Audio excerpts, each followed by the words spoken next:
Okay. Okay. Yeah. Thank you. So, welcome everyone to the Flowing Health podcast. Today I'm very excited and honored to have Kenny Mammarella-D'Cruz on, the Man Whisperer. Which, when I met him the first time, I heard this title. I thought, what a great title to have. And maybe we can start on that, Kenny. Who gave you this honorary title? Of all things, it was Newsweek. Newsweek is a quite a posh, grown-up, informed magazine, and they contacted me saying we are doing a cover feature edition article on men and mental health or men and suicide or something. Would you be involved? So yeah, fine. And I thought it would be same as a lot of the other articles, few questions, little ditty, but the journalist was amazing. And we spent time and he came to a men's group and we had lots of questions and answers and stuff. And then the magazine came out. I was the only one in it who wasn't a doctor, so that was an honor. And I thought, okay, that's it. Then a book came out, an ebook, and they wrote a chapter in it about me, and they called me the Man Whisperer. And I thought, wow, that's so cool. And I wouldn't Yeah. have the audacity to go there myself, but yeah, Well, brilliant, how brilliant. great to have that title, and Mm, because I think many of us have seen the Horse Whisperer film, and I think yeah. I can't remember who it was on TV. They had a dog whisperer on years ago, and so there's all Hmm. kinds. But I think man whispering is something definitely needed. So could you tell us a little bit more about? I mean, my question, also being a man these days, in is that it's not easy in society to kind of find our place, our you know as easy as it used to be, or maybe the way it used to be is not the way that the best way anyway. So what are your Yeah. thoughts on that? Well, the world has changed. And I think in the old days, there were smaller communities and uh, everyone had a place in the community and had relationships, had a community, had friends, met their wives in the community, probably church hall dance or whatever it is. And it kind of worked. And there wasn't a lot of space for choice, or there wasn't maybe that much thought given to who am I, or what are my morals, or what's my purpose. It was quite automatic and it fulfilled a lot of needs in a lot of people. But the way the world has changed is that these days there is a lot of choice, and very, very sadly, there's a lot of isolation. Most men and boys don't have friends, and it's tragic. So many youngsters, or even older people these days, behind a computer, playing games, and very often even outgrowing porn and getting into YouTube and typing in what's wrong with me, how do I do me right, and the YouTube algorithms or wherever they look can just send them down spirals to keep them engaged with what's wrong with them. Meanwhile, these days, and especially with the men's groups that I run, all the work I do, it's not what's wrong with you, it's who are you and who do you no longer need to be. And it's not how do I do me right, it's what is your being. And from being, from my values, my purpose, if I know it, being in alignment with myself, from that being, it's the doing as an extension of the being. Where I would say the main problem is scared boys and any, it was International Women's Day the other day, and my newsletter, a lot of it was about hormones. And a hormonal woman can turn a present self aware man into a scared boy like that. It's like, what have I done wrong? How do I fix this? Why am I in trouble? And trying to work it out and making it about us rather than taking care of that scared boy in us. And if the man in me if that boy's going to be taken care of by me, then the man in me will show up to take care of that scared boy and being able to be in the presence of out of control or pain or panic or goodness meet life. in a place of presence and connection rather than, oh my God, I'm going to go into my head. How do I fix this? And I'd say there are two parts to this. The first part is getting over survival. And I would say most men, maybe most people, are in survival mode. How do I survive this emotionally, financially, status, especially these days with social media and everything on there? What's wrong with me? And how do I put on a good show? And rather than putting on a good show, that's the survival bit, but it's showing up. And that's the living bit, showing up to life and noticing that life might be providing things for me to respond to. Yeah. And when we go past survival and the child in us is safe and our protector is no longer running the show and creating more stuff to survive, then we come into living, which is meeting life and moving forward with vulnerability, but what not necessarily with stupidity, into a bigger life.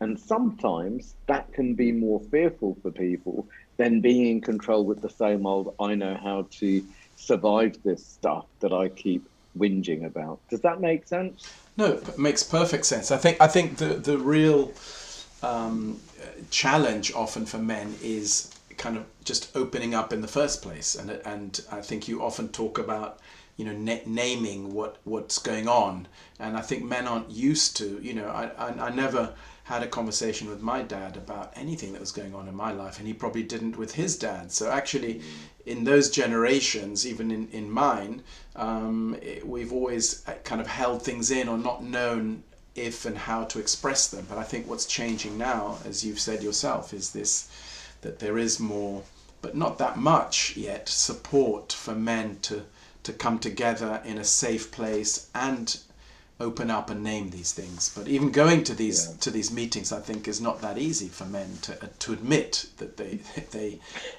I don't want to say need help, but that they want to progress in life and be happy, because ultimately then they're disconnected, aren't they, really? I would say there are two types of men, and what they all have in common is exactly what you said: the lack of a good male role model that can guide them into modern life, or the lack of an available man, or the lack of a father, or the lack of a masculine community, or a male community that balances masculine and feminine. And I'd say the two types of men are the ones who are either on the edge in trouble, and it could be their mental health, their relationship, something to do with work, career, or the ones who are actually doing fine. They've just outgrown their lives and they want more. When I started holding groups 20 years ago, there were a lot of frowns. It's like, what's this about? Is it a cult? Is it Christian? Is it dodgy somehow? Because no one knew. But in the last few years, there has been so much in so many books and so much media about men's groups that it's a normal thing to do, to just show up and talk. And the key is how to listen so men speak, rather than how to fix, save, second guess, upstage, be boys in the pecking order, rather than be men and just, I guess, coming to order, being together and doing the non-hierarchical, transparent, with confidentiality and the ground rules, just being together. And I know that I've shared groups in you where things have been very personal, intimate, on the edge, but also hilarious, really good fun to hang out, insightful. And for me, hanging out has got to have the space for all of those things. It's not all, I've got a problem and I'm going to get my money's worth. It's, I need to show up and be heard and hang out and share the journey and learn from other people, so I don't have to make all the mistakes myself. And I can enjoy it rather than it's going on with me, myself, in my head. Yeah, and I think men traditionally have been used to either, holding it in or having too many drinks and opening up maybe in the wrong way, or it coming out as anger, aggression. I think we see it all the time, the things that, substance abuse does to cover when we try and cover these things up. So It's interesting you say about the drinks and the anger, because I would say very often with the drinks, it takes drinks for a man to physically touch another man and to slip in something important and something personal. And it was incredible during lockdown. I've never heard so maybe any men, but so many men say, I need to be in a room and I need physical touch. Where physical touch with the drink is you're suddenly all over each other and, you know, dribbling a bit type thing. But physical touch is, it could be sports. I've got two best friends. With one, we don't really touch each other when we walk. We hug, hello and goodbye, and we're not shy or anything. With the other one, we're always bumping into each other when we're walking because it's like a couple of toddlers in the playground. So it's different for different people. But it would be weird if we're not touching. It would mean that there's something up. So physical, normal physical touch is important. It could be sports, it could be pub, it could be who knows what, depending on your culture, but so important. And also to be safe enough to be touched by what someone else has said, and to kind of feel how get that heart opening moment where it's like, oh my God, I'm not alone. And that's the biggest thing that most men have said in the groups, is when they hear other people or talk about themselves and they go, me too, it's, oh my God, I'm not alone. And the weird thing about anger is generally I feel anger is almost like the soldier of vulnerability or of sadness, what's behind the anger. So it's like, my protector is going to show you anger, so I'm safe. But once I realize I'm safe, then I'll let you see what's behind the anger. And you might need to show me that you won't abandon me when I'm angry, because then I'm safe enough to show you what's behind here, because this is sacred and it's not up for people to judge or ridicule or anything else. And in the old days, well, actually, probably now still, a lot of men, after a lot of drinks, will get into fights. Not necessarily because they don't like each other or they've had an issue, but it might be their language of expression. It's a very intimate thing to do. It might be their fix of physical contact, or it might just be, you know, I've heard so many stories of kids in the playground who fought each other, then became best friends. Maybe they're still like, maybe that's how it works, and I haven't got up with the program, but it's not really my thing. yeah, and I mean that's one thing I've noticed in the some of the groups that I've attended, is that it's listening and, you know, giving voice to the issue, but not the other men not judging or advising, and that's a very you know, that's quite a special way of working as well, because I think with women, I teach Qigong, and I think most of the students often tend to be women, and women open up much more easily, as we know, than men, you know, generally. And it's a very different way of expressing, because women will advise each other and say, oh, I did this and I did, and whereas when the men open up, what I've noticed is to honor, you know, and just listen and be present for them is so empowering, and it's a very different way, different approach, I'd say. Yeah, and you know, I wonder when you said that about women will tell each other, I would say very often when a man is told, when a man even feels slightly withdrawn from emotionally by a woman, then he can turn into an upset child, a scared boy. It's, what have I done wrong? How do I fix it? That connection between man and woman is so important. When a man feels criticized or told what to do by another man, again, it could be authority issues, father, boarding school, and a lot of men do have authority issues because the authorities in their life haven't made that much sense and might not have been that great or trustworthy, or they may not want to turn into these authorities.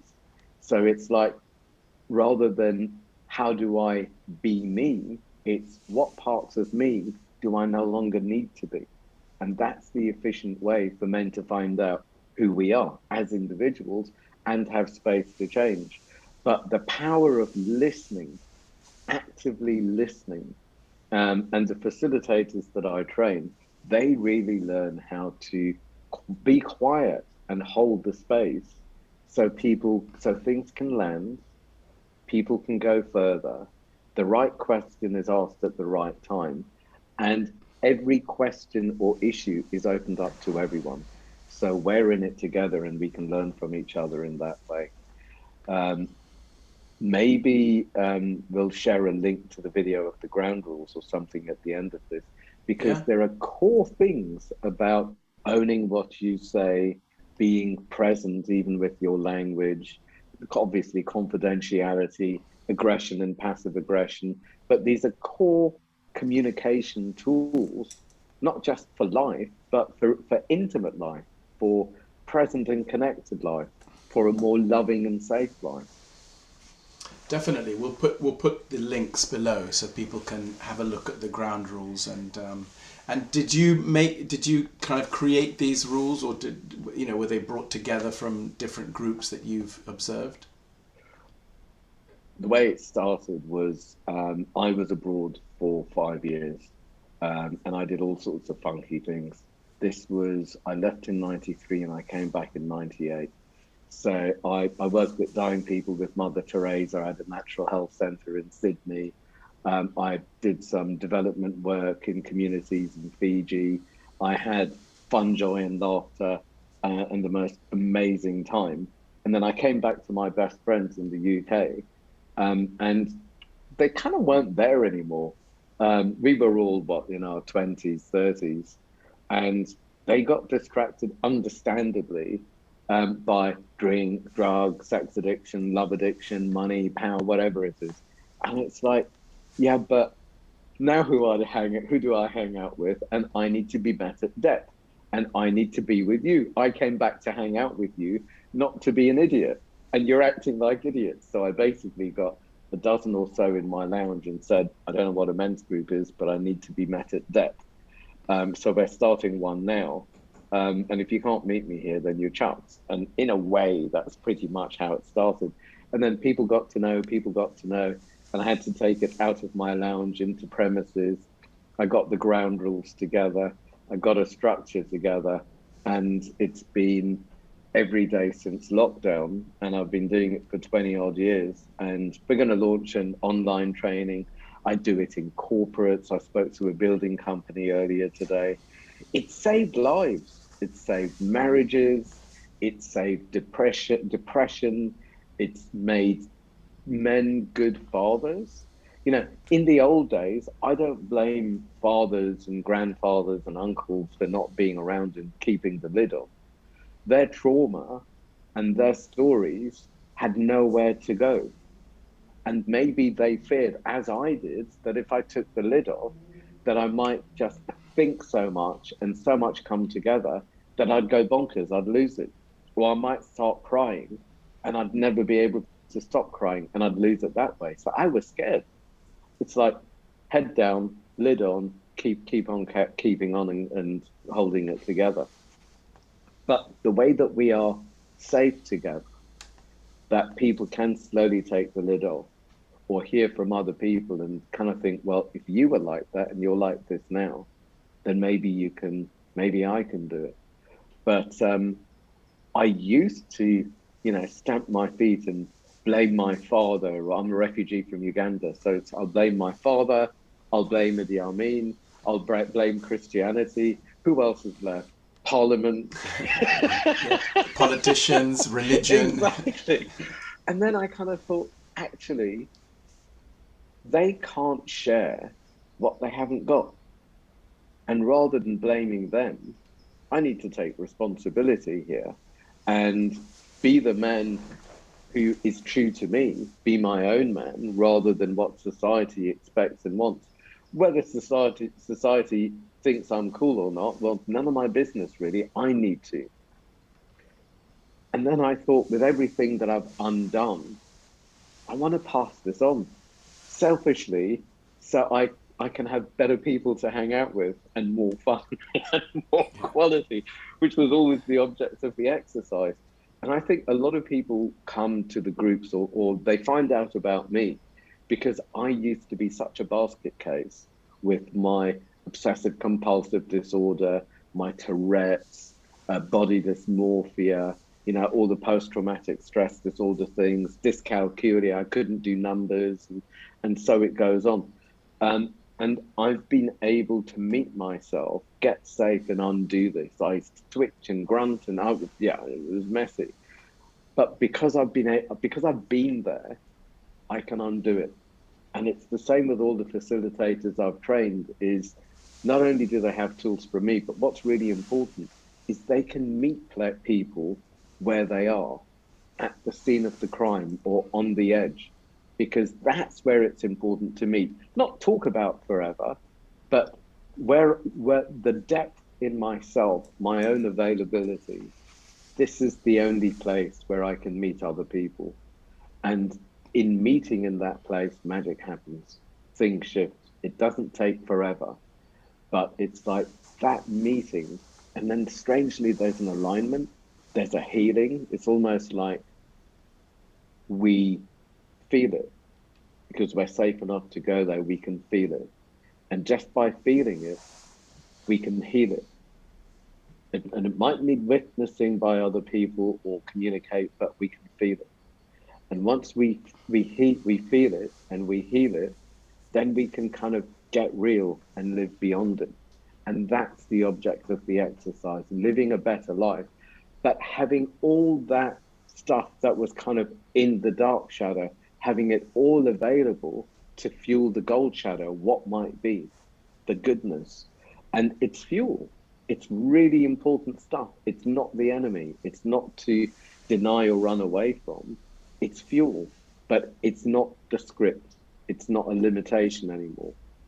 I love that. Meeting people where they are. And I think that's so, it's a societal thing, even now since coming out of this whole situation that we're seeing people again, and who are they, and who are we, and how have we all changed, and what are our priorities. And I think that's such a beautiful and powerful thing, and everybody benefits. It's not just the man, his family, his friends, his business. If he honors all of that and can express, and I think that's invaluable. What you're doing.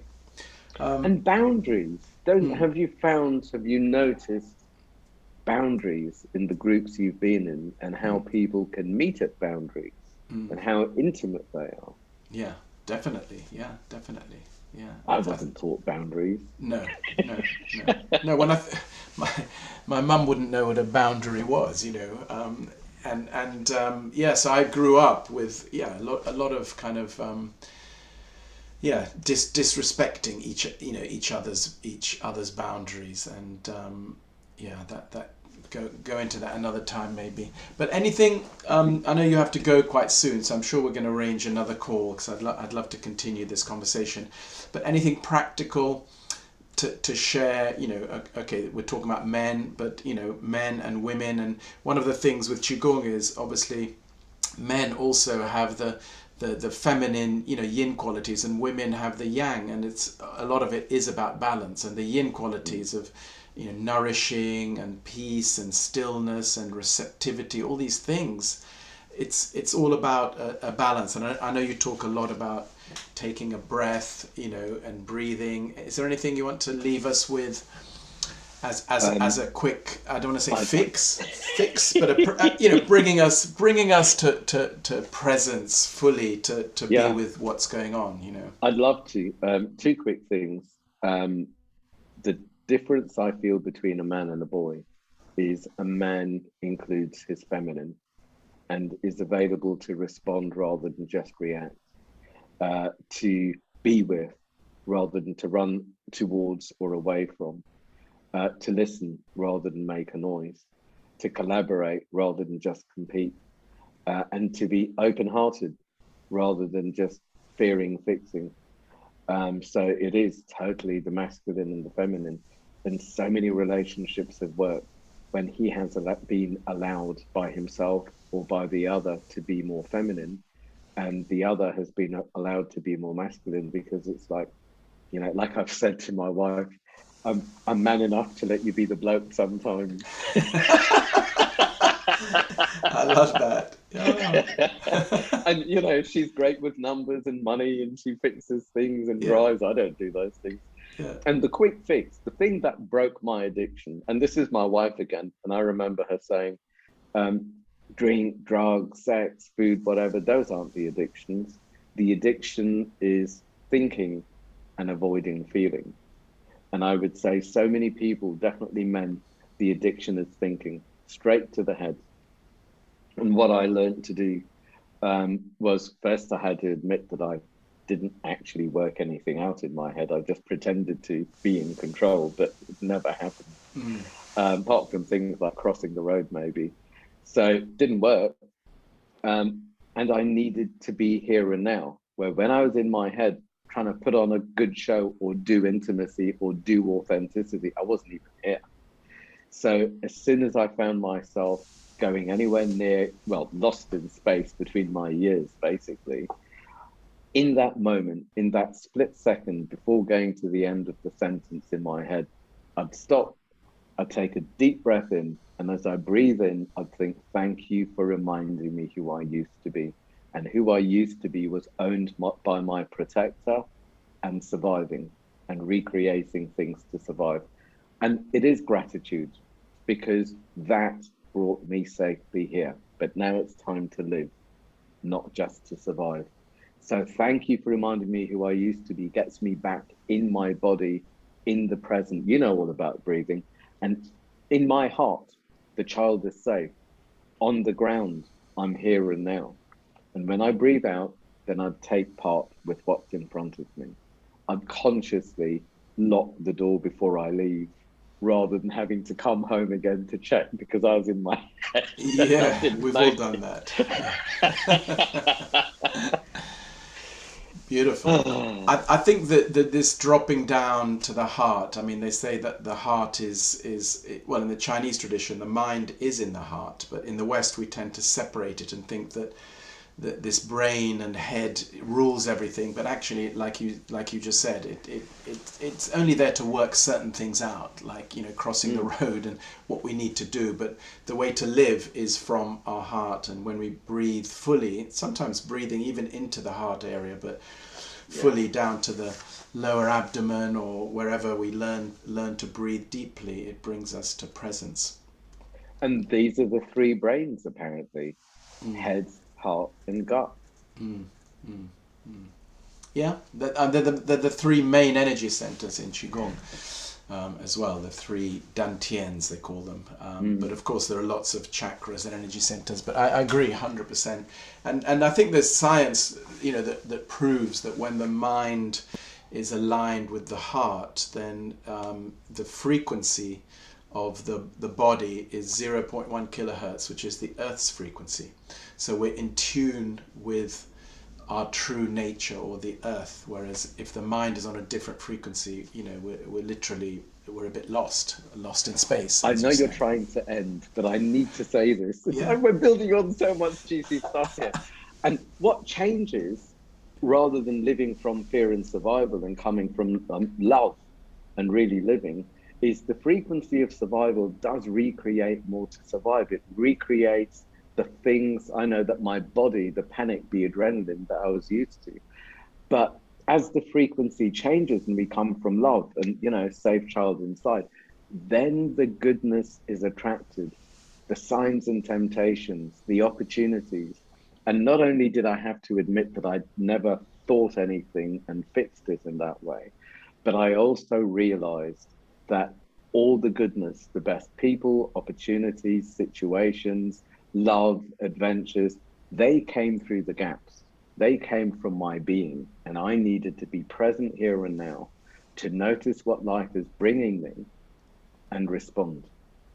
Beautiful. I think we definitely need another call. When we have more time, we'll dive in more deeply. But for today, thank you so much, Kenny. I'll put all the links below to how you can find out about the men's groups, work with Kenny one-to-one, get the ebook as well that I think you've created, and find out more. So I really appreciate your time today, Kenny. And a little Qigong reminder is to always keep a smile in your heart. Not you, all of us, to just keep a smile in your heart.